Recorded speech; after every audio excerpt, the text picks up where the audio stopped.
Hola amigos, bienvenidos a 10. Hoy vamos a recordar a los más terribles villanos en la historia del cine. Hoy tenemos un muy buen programa para ustedes. Empecemos de una vez con 10.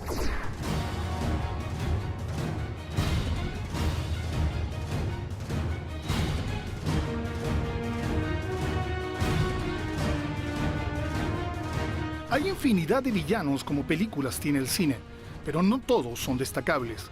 Para que un villano nos cautive provocando odio o miedo, debe tener matices, ser perverso, amoral, escalofriante y cuanto más oscuro mejor. Hans Gruber, por ejemplo, el frío y calculador adversario de John McClane, es decir, Bruce Willis en la primera entrega de Duro de Matar, era un malo sofisticado que estuvo a la altura del héroe. Jack Nicholson interpretó magistralmente al coronel Jessup en Cuestión de Honor, al lado de Tom Cruise y Demi Moore. Y ya que hablamos de Nicholson, inolvidable su personaje de Jack Torrance en The Shining o El Resplandor. El legendario Lex Luthor, incansable enemigo de Superman, fue encarnado por dos grandes actores. En los 70 Gene Hackman y luego Kevin Spacey. Spacey interpretó al impredecible Kyle Soze en Sospechosos Comunes y a John Doe en Seven o Los Siete Pecados Capitales al lado de Brad Pitt y Morgan Freeman.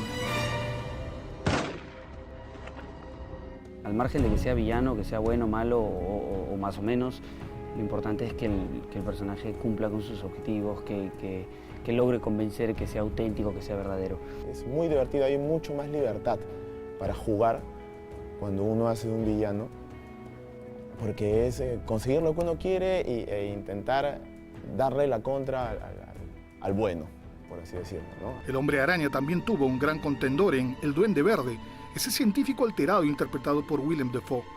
Y Christopher Lee fue el poderoso mago Saruman en la trilogía de Tolkien El Señor de los Anillos y el Conde Dooku en La Guerra de las Galaxias. Y hablando de guerras, no podemos olvidarnos del despiadado coronel William Tavington de El Patriota, un villano con una increíble sangre fría frente a Mel Gibson. Otro militar sanguinario fue el capitán Vidal de El Laberinto del Fauno, en la que el español Sergei López nos causó pavor solo con su cruel mirada. Tampoco podemos olvidar a otro español que se llevó el Oscar, Javier Bardem, que interpretó a un astuto criminal en Sin Lugar para los Débiles. What's this about? I need you to step out of the car, sir. What is that for? Will you hold still, please? En general, si queremos ver una buena película, el villano no debe ser absolutamente malo.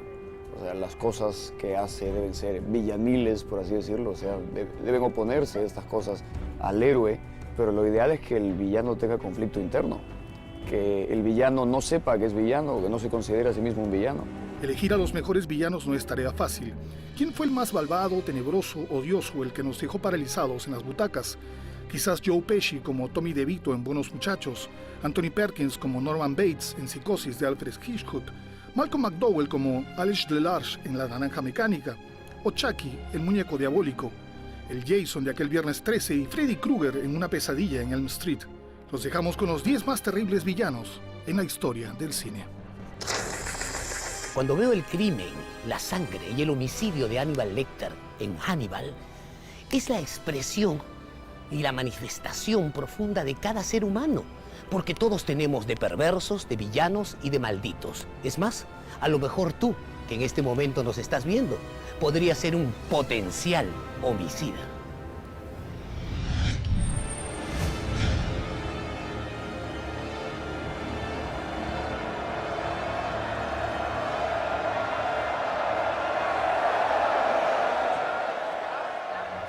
Su estreno en las salas de cine no solo significó la resurrección de un género casi olvidado, tanto así que muchos pronosticaban un fracaso, pues pensaban que nadie se interesaría en ver a unos romanos usando faldas cortas en un coliseo.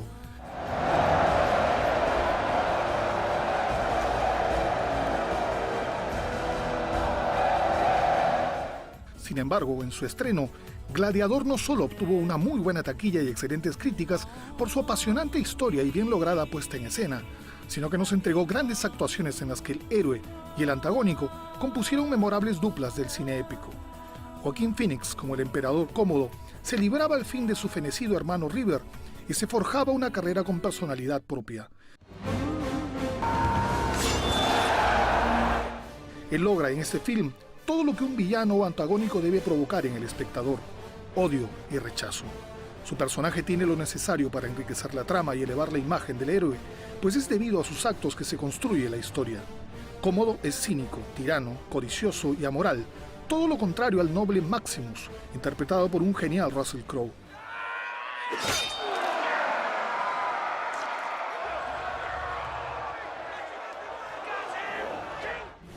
Gladiador nos transporta al antiguo imperio romano, en el que el viejo emperador Marco Aurelio decide transferir el poder a su protegido Maximus, heroico general de sus ejércitos, dejando de lado a su ambicioso hijo Cómodo. Enterado de los planes de su padre, Cómodo lo asesina a sangre fría.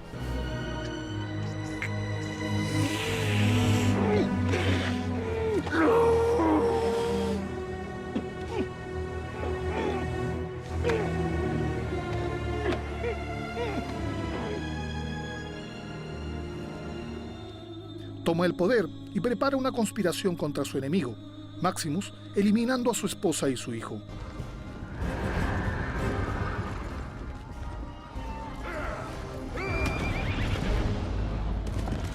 Cuando Maximus llega a su finca, encuentra el terrible cuadro de ambos asesinados. Luego es esclavizado, vendiéndolo a un entrenador de gladiadores. Así regresará a Roma buscando venganza.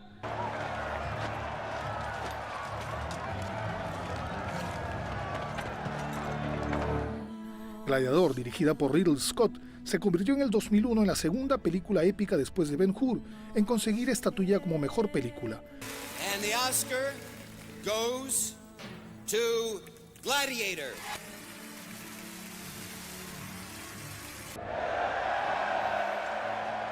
Otros 4 Oscars le fueron otorgados. Sin embargo, la polémica se generó cuando Phoenix no se llevó el premio como mejor actor de reparto, siendo Benicio del Toro por Traffic el que ganó el galardón.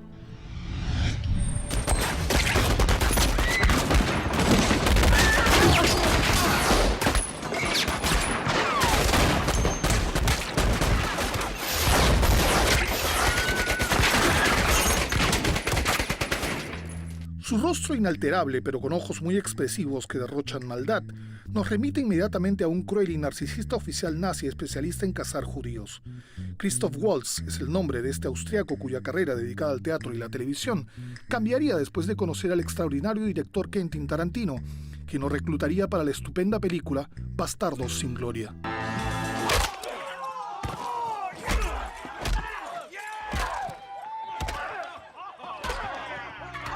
Su interpretación del temible oficial Hans Landa, ese que toma un vaso de leche antes de ordenar el asesinato de una familia entera escondida en el sótano de su casa, se llevó los aplausos de la crítica y el público. Su papel, una combinación de cinismo, vanidad y perversidad, estaba destinado a otro actor, Leonardo DiCaprio, pero finalmente Tarantino se decidió por este desconocido, que lo impresionó en el casting.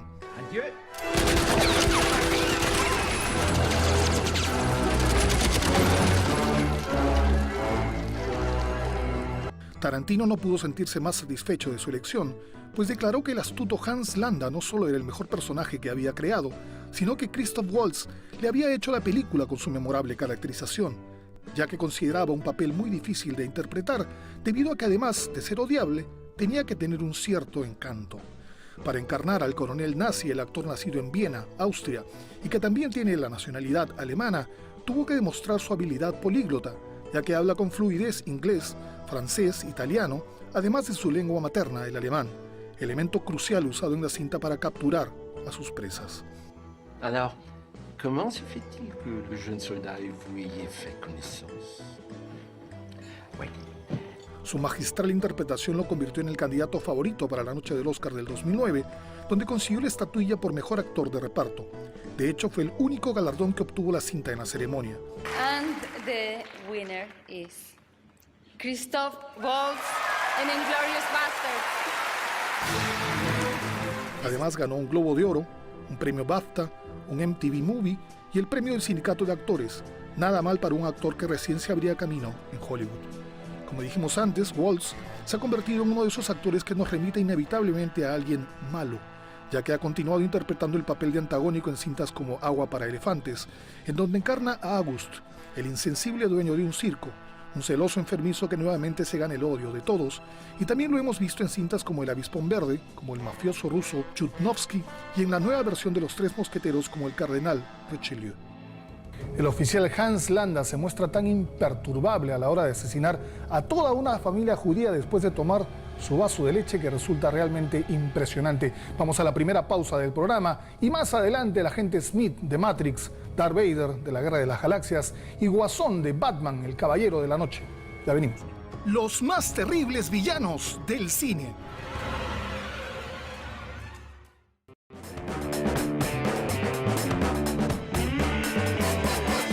Ya estamos de regreso en el programa y en esta secuencia, el agente Smith de Matrix, Bill el carnicero de pandillas de Nueva York y también Drácula de Bram Stoker. Veamos.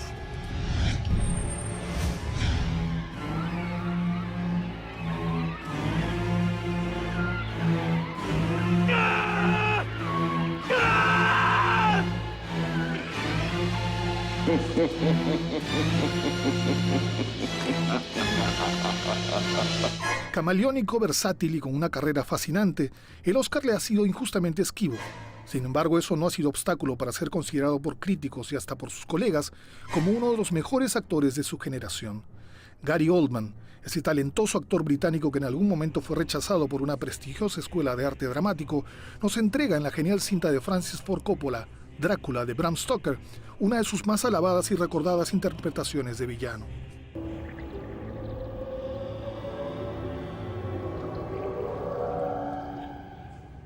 En esta cinta de 1992, una de sus primeras aventuras en el cine hollywoodense, encarna a un antiguo caballero rumano que al renunciar a la iglesia y beber de la sangre que emana de la cruz, se vuelve el inmortal conde Drácula, jurando reencontrarse un día con su suicida amada.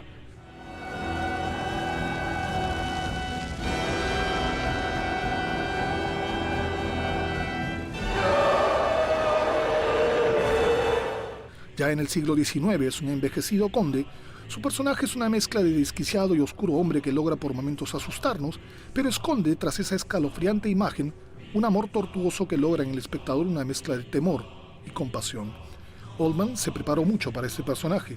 Estudió con cuidado el acento rumano y era tan perfeccionista que durante los ensayos se abofeteaba el rostro cuando se equivocaba en los diálogos.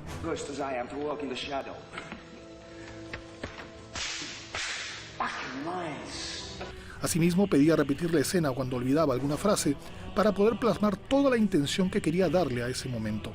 Soportó además con paciencia las 5 largas horas de maquillaje que se requerían para caracterizarlo como el espeluznante Drácula.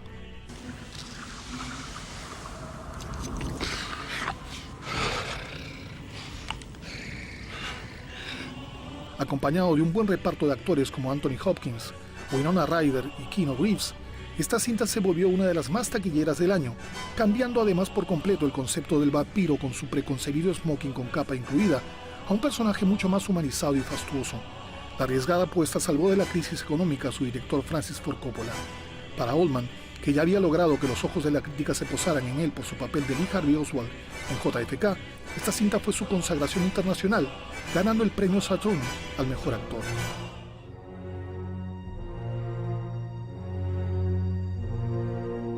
La carrera de Oldman ha sido un tanto irregular pero cargada de matices.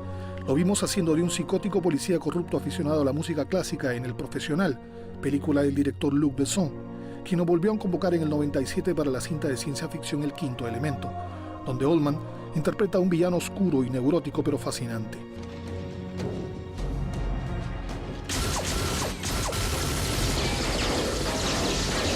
En ese mismo año se convirtió en un temible terrorista que secuestra a la familia del presidente de los Estados Unidos, interpretado por Harrison Ford, en Avión Presidencial.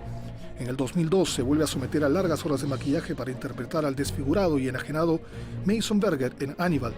Finalmente es también resaltante su interpretación del déspota Carnegie en la cinta post-apocalíptica El Libro de Eli. Oldman es del tipo de actores que se ve diferente en cada película y aunque ha sido un malo recurrente, ninguna interpretación ha sido similar a la otra. Ya sea que interprete a un psicótico, un asesino en serie, un pervertido o un oscuro conde, Oldman siempre actúa estupendamente. Por eso su presencia en una cinta ya es motivo para ir a verla.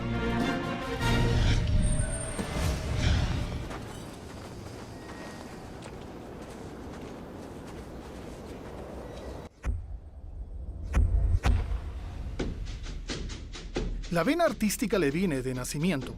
Su padre fue poeta de Su Majestad, el Rey de Inglaterra, y su madre actriz de teatro.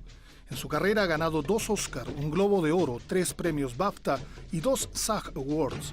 Lo hemos visto en papeles con fuertes interpretaciones, ya sean dramáticas, de acción o aventura, y su caracterización como el desalmado Bill el Carnicero en Pandillas de Nueva York es realmente memorable.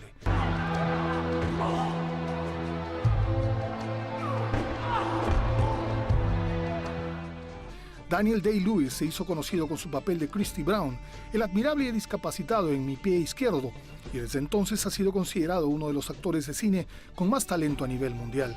En Pandillas de Nueva York, su segundo trabajo con Martin Scorsese después de La Edad de la Inocencia, Day-Lewis tuvo que ser convencido por el director, pues quería hacer una pausa en su carrera. Finalmente aceptó cuando leyó el guión y porque era un proyecto pendiente desde su primer trabajo juntos. La cinta nos traslada a la Nueva York de 1863. La ciudad está dominada por la corrupción política y la guerra entre bandas provoca muertos y disturbios.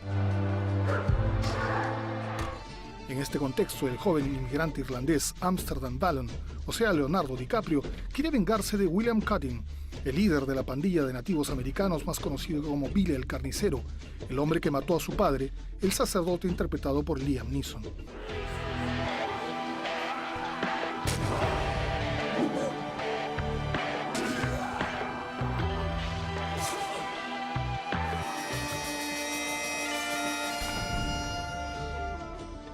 Para interpretar a Bill el Carnicero, el hombre que gobierna la zona Los 5 Puntos, Day-Lewis investigó mucho sobre el periodo en el que se desarrolla la historia.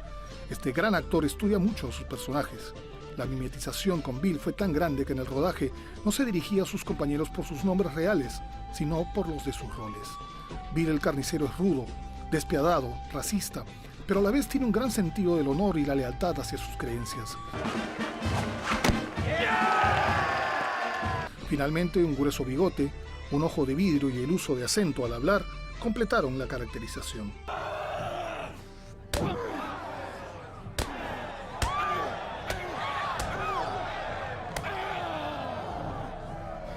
Pandillas de Nueva York recibió muy buenas críticas, así como las actuaciones de Day-Lewis y DiCaprio. La cinta fue nominada a 10 premios Oscar, pero no obtuvo ninguno. Antipatías de Hollywood hacia Scorsese.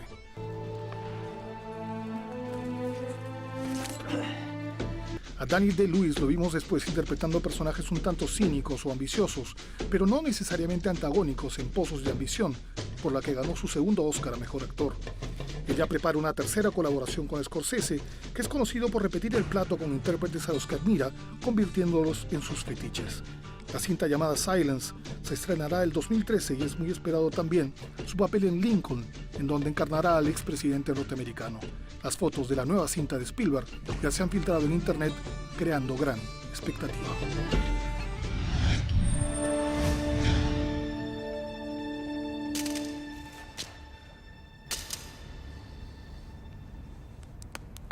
A pesar de que ya era conocido en Australia y Europa, el mundo lo vio por primera vez en la cinta Priscilla, la reina del desierto, encarnando a un sensible homosexual. Pero no fue hasta 1999 en que su rostro duro y casi imperturbable cobraría fama mundial en la exitosa Matrix y sus secuelas, como el villano Agente Smith, el frío contendiente de Neo, es decir, Keanu Reeves.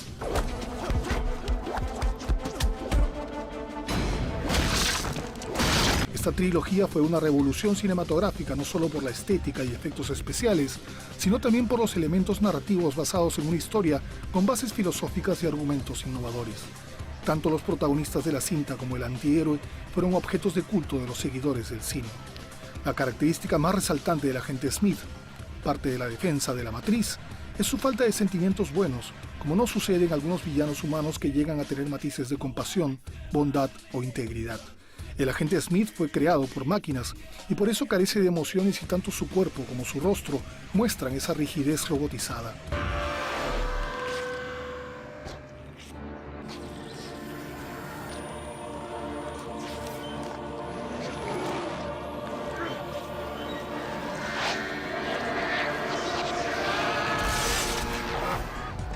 Parte de esa presentación es su vestimenta, que nunca varía en la trilogía. Es el típico agente de seguridad que viste un terno impecable, que nunca se ensucia en las peleas, al igual que el pelo que siempre está en su lugar y usa gafas oscuras. Hugo Weaving tuvo una intensa preparación física y mental para las escenas de las peleas, que no solo requerían de exactas coreografías, por lo que tuvo que aprender artes marciales con el diseñador de secuencias de pelea de Jackie Chan y Jet Li, Yuen Woo-ping, sino que debía estar constantemente colgado de cables que tuvo que dominar. Eso tomó 5 meses de preparación.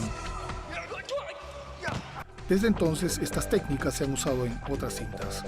No solo el rostro de Hugo Weaving se volvió familiar luego de interpretar al cibernético villano que se multiplicaba cada vez más en Matrix Reload y Matrix Revolutions. Su voz dio vida a varios personajes animados en Transformers, en la que fue el villano Megatron. También actuó en El Capitán América, donde encarnó al terrible oficial nazi Johann Smith, y en V de Vendetta, donde interpretó a un antihéroe temido por unos y admirado por otros. A pesar de que no le vimos el rostro, el actor desarrolló una expresión corporal que transmitía los cargados sentimientos debajo de esa escalofriante máscara.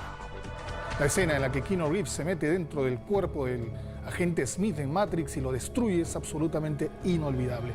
Vamos a la publicidad y más adelante las maldades de Darth Vader, también de Hannibal Lecter y del Guasón, entre muchos más. Esto es 10. Los más terribles villanos del cine.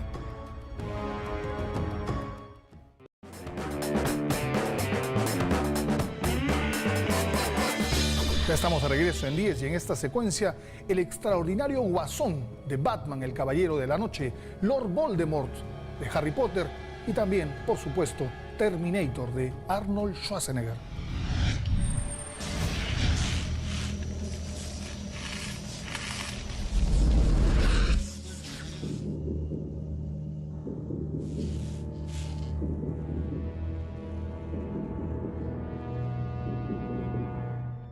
Era el modelo T-800, una máquina letal e implacable que llegó del futuro para asesinar a la madre del líder de la Resistencia.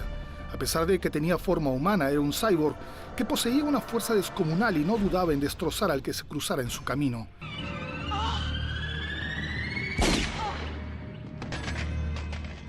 Terminator, la primera entrega de la saga de acción y ciencia ficción de James Cameron, nos presentó a un desalmado villano programado para no fracasar. Este peculiar personaje es de esos que, por no ser humano, no tiene sentimiento alguno, no siente amor o remordimiento, ni siquiera odio ni sed de venganza, solo es un ser programado para cumplir su misión. Su imponente figura es una amenaza constante para los protagonistas, que se pasan toda la película huyendo de él, y aunque le disparan y le arrojan bombas, no consiguen acabar definitivamente con su incansable perseguidor.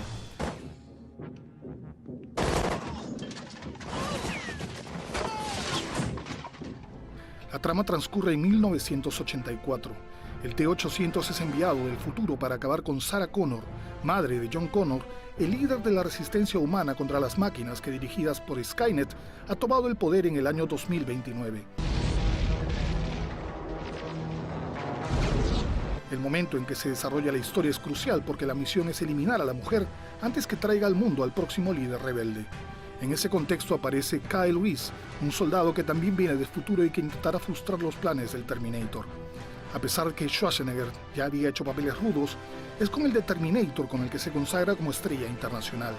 Terminator es su mejor interpretación ya que le impregna a su personaje la frialdad adecuada a ese cyborg asesino.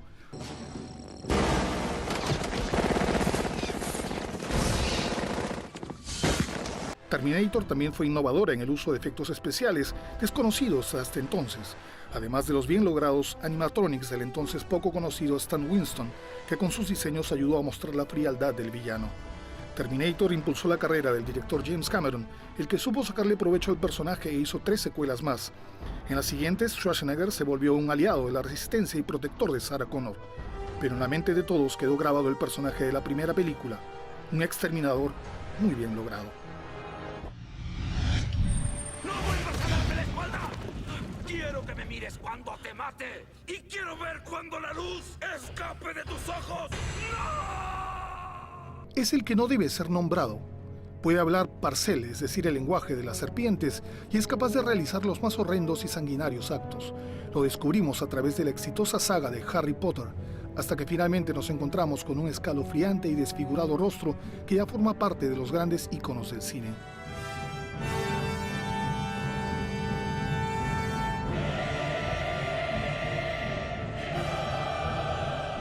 Su maldad tiene origen desde su concepción, pues no nació del amor, sino producto de una pócima que su madre le dio a su padre, que luego la abandonó estando embarazada. Se crió en un orfanato en el que ya daba muestras de sus sentimientos insanos, torturando a los que detestaba. Luego de su ingreso a la escuela de magia Hogwarts, es considerado un mago talentoso pero con sed de poder. Tal vez lo más fascinante de este oscuro villano es que vimos su evolución en cada cinta, primero como un ser debilitado y sin cuerpo propio. Luego se fue fortaleciendo poco a poco y se convirtió en el poderoso y temible mago que un día dominó el mundo mágico y mató a los padres de Harry provocando el terror. Digitally removed his nose, or rather diminished his nose, flattened it like that of a snake, and instead of traditional human nostrils, created slits. Lord Voldemort, o el Señor Oscuro, encarnado por el genial Ralph Fiennes a partir de Harry Potter y el Cáliz de Fuego, es la representación pura del mal. Desea la inmortalidad porque a través de ella su fuerza y poder serían absolutos. Fiennes le dio al personaje de J.K. Rowling una mezcla de maldad y oscuridad, haciéndolo menos terrenal. Su mirada transmite sadismo y odio al eliminar a sus víctimas y se deleita conjurando sus maldiciones y haciendo sufrir a quienes los rodean. Voy a destruirte. No. Si hablan de ti, hablarán solo de cómo me suplicaste morir. Fiennes dudó en aceptar el papel del Señor Oscuro, pues no sabía si era capaz de demostrar tal grado de maldad, y tuvo que prepararse mucho para darle la oscuridad y energía negativa que irradiaba el mago. One of the things that made me want to do the role was Mike Newell showing me these drawings, artwork about the suggested looks of Voldemort. I got a real buzz off it, and then that's pretty much when I thought, oh, this would be cool to do. Pero Lord Voldemort no es su primer papel antagónico. Recordemos a Fiennes en una brillante interpretación del sádico comandante nazi Amon Goth en La lista de Schindler en 1993, por la que recibió su primera nominación al Oscar. Y el 2002 interpretó al traumatizado asesino en serie Francis Dolarhyde en la película Dragón Rojo, precuela del Silencio de los Inocentes.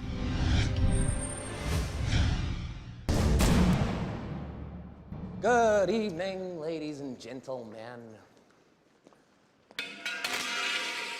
We are tonight's entertainment. Es considerado uno de los villanos más influyentes y peligrosos en la historia de los cómics, y no es para menos, porque hablamos de un sujeto mentalmente trastornado. Varios actores lo han interpretado, pero por unanimidad Heath Ledger, en Batman el Caballero de la Noche, es el mejor guasón de todos los tiempos. Conocido también como Joker, este archivillano se caracteriza por su humor negro, que revela a un psicópata asesino que goza con torturar a sus víctimas, marcándolas con una siniestra sonrisa. So I had a wife, beautiful, like you, who tells me I worry too much, who tells me I ought to smile more. So I stick a razor in my mouth and do this. Now I see the funny side. Now I'm always smiling. A little fight in you. I like that. And you're gonna love me. Parece un payaso, pero con un maquillaje más grotesco y aterrador. Sus símbolos son el naipe comodín y su pintoresca vestimenta es de color morado.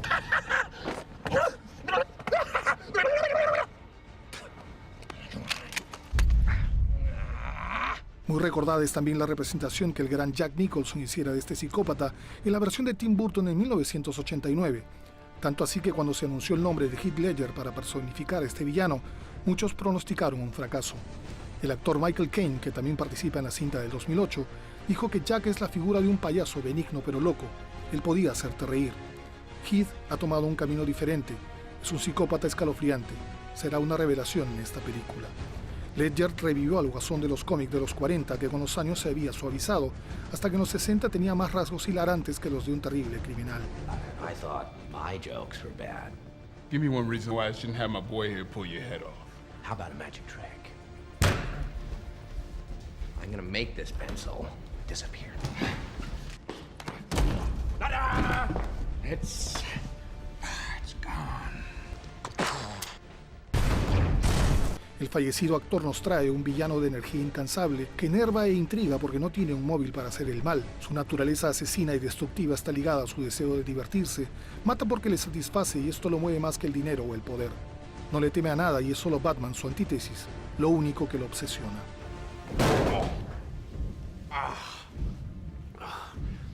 Never start with the head. The victim gets all fuzzy. He can't feel the neck. See? You wanted me. Here I am. Ganador de un Oscar póstumo por su encarnación escalofriantemente sádica del villano en el 2008, Ledger decidió interiorizarse en el personaje al estilo de Daniel Day-Lewis. Por eso leyó las historias que le dieran el perfil de este criminal.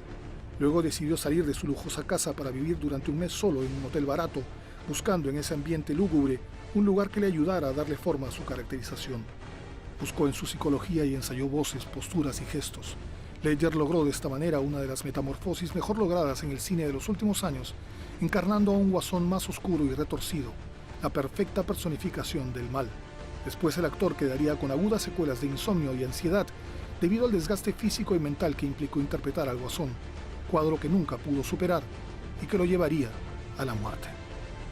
El guasón de Jack Nicholson fue buenísimo, pero la interpretación de Heath Ledger en la última versión de Batman es realmente extraordinaria. Vamos a la publicidad y venimos con Hannibal Lecter, Darth Vader y un plus realmente aterrador. Ya venimos. Los más terribles villanos del cine.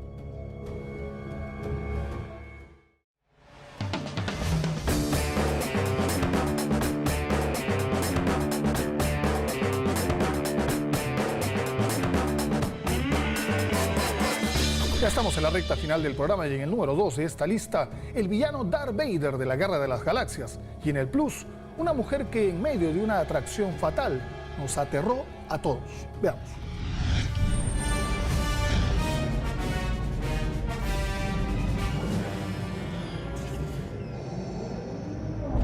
Es uno de los villanos más poderosos y un personaje de culto debido a que protagoniza la película que cambió para siempre la historia del cine.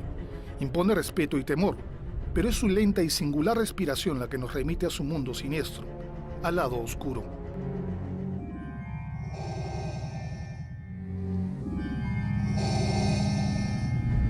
Darth Vader es un Sith al servicio del emperador Palpatine, el que lo reclutó al sentir que la ira y el temor de perder a sus seres queridos lo dominaban, pese a lo que su entrenamiento Jedi le había enseñado.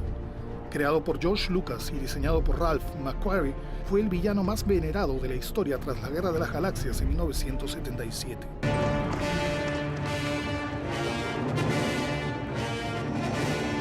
Una de las características que hacen tan completo a este personaje es que su poder no solo radica en su fuerza física, siendo un experto con el sable láser, sino que es capaz de dominar la mente de las personas. Esa fuerza interior es lo que lo hace casi indestructible.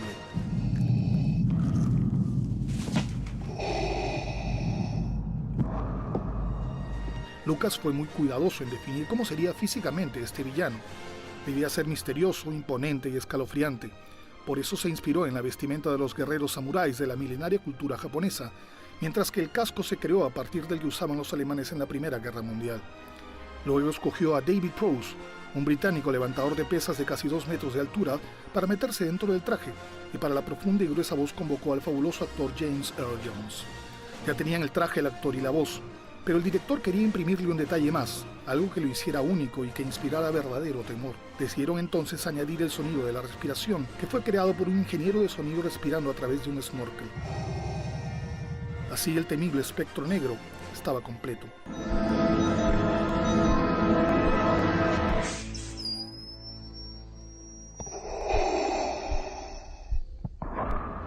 En las 2 primeras partes de la primera trilogía, Darth Vader era un ser incapaz de sentimiento alguno. Su único deseo era aplastar sin piedad a la resistencia liderada por los Jedis, incluso en contra de su propio hijo, a quien no dudó en enfrentar.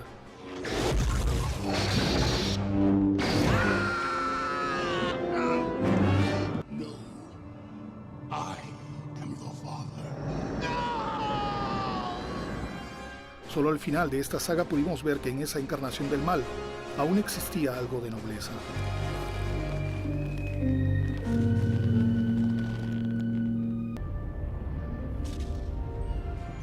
A pesar de los años, el discípulo del lado oscuro siguió siendo el villano más famoso del cine.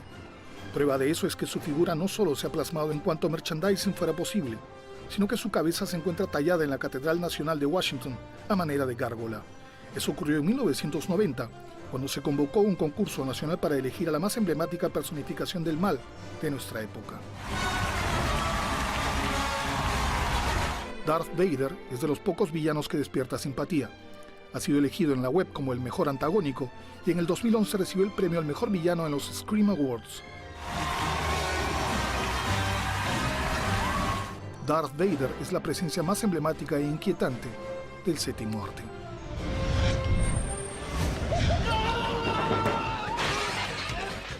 Su presencia en la pantalla fue la pesadilla de los hombres infieles.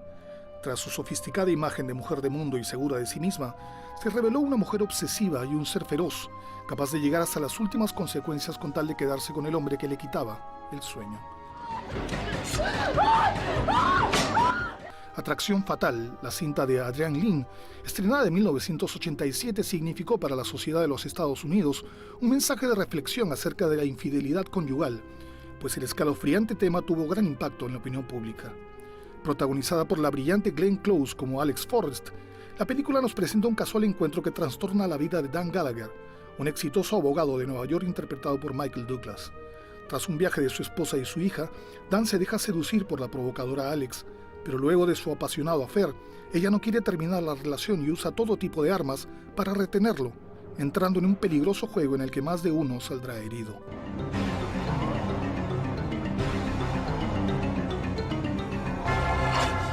Lo que asusta de Alex es que representa las dos caras de una moneda. Por un lado es una mujer moderna en busca de una satisfacción breve y sin complicaciones, pero por otro es un ser obsesivo, asfixiante y peligrosamente agresivo que usa el chantaje como arma para conseguir lo que quiere. Pero no solo eso, también invade la privacidad de su objetivo sin importarle nada. Es un huracán sin control que arrastra todo lo que encuentra a su paso. Su distorsionada manera de amar llega a mantenernos en suspenso durante toda la película. La bipolaridad de Alex es evidente, pasa de la depresión a la furia, de la calma al instinto asesino. Escenas inolvidables como la de un cuchillo en mano con un rostro desencajado o el sacrificio de un conejo hicieron que la platea se sorprenda ante semejante maldad.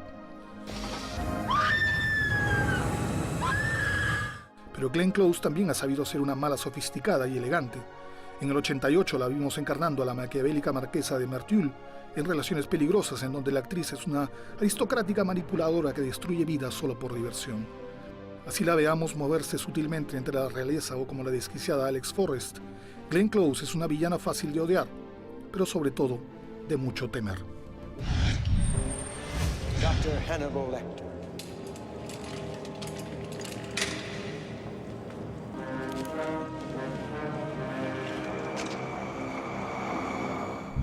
Al pronunciar su nombre, se nos puede helar la sangre.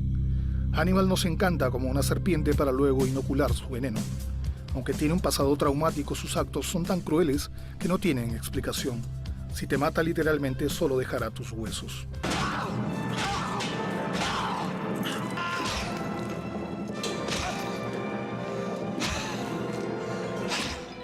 Hannibal Lecter es el villano más inteligente, inquietante y malignamente seductor que se ha mostrado en la gran pantalla. Es imposible no tenerle miedo, pero a la vez provoca cierta admiración. Aunque se hizo conocido literalmente a través de la pluma de Thomas Harris, es el director Jonathan Demme el que en 1991 nos presentó su imagen en el cine.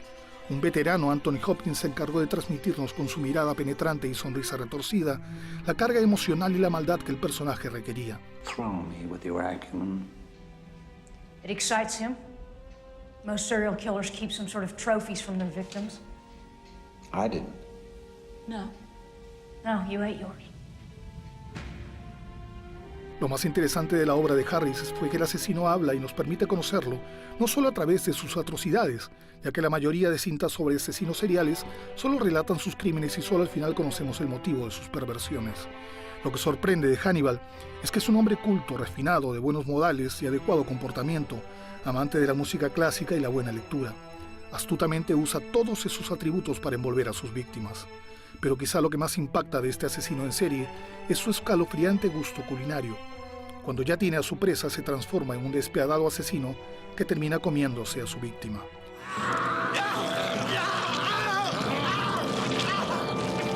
La vida de este psiquiatra ha sido llevada 4 veces al cine. Primero fue El silencio de los inocentes, luego Hannibal, después Dragón Rojo y finalmente Hannibal, el origen del mal. La primera fue la mejor y más exitosa de todas, ya que lo muestra oscuro y aterrador. La mejor escena es cuando conversa con Clarice Starling, interpretada por Jodie Foster. Lecter intimida con su cultura su capacidad para leer la mente de sus víctimas. You know how quickly the boys found you, all those tedious, sticky fumblings in the backseats of cars, while you could only dream of getting out, getting anywhere, getting all the way to the FBI. You see a lot, Doctor. But are you strong enough to point that high-powered perception at yourself? What about it? Why don't you look at yourself and write down what you see? A census taker once tried to test me. I ate his liver with some fava beans and a nice Chianti. Hannibal es un ícono del cine. Sus gestos, maneras y miradas han servido de inspiración para otros actores, pero además tiene una tropa de seguidores en Internet. Después de todo, es un villano encantador, mientras lo veamos a través del vidrio o de la pantalla. Esto ha sido todo en el programa de hoy.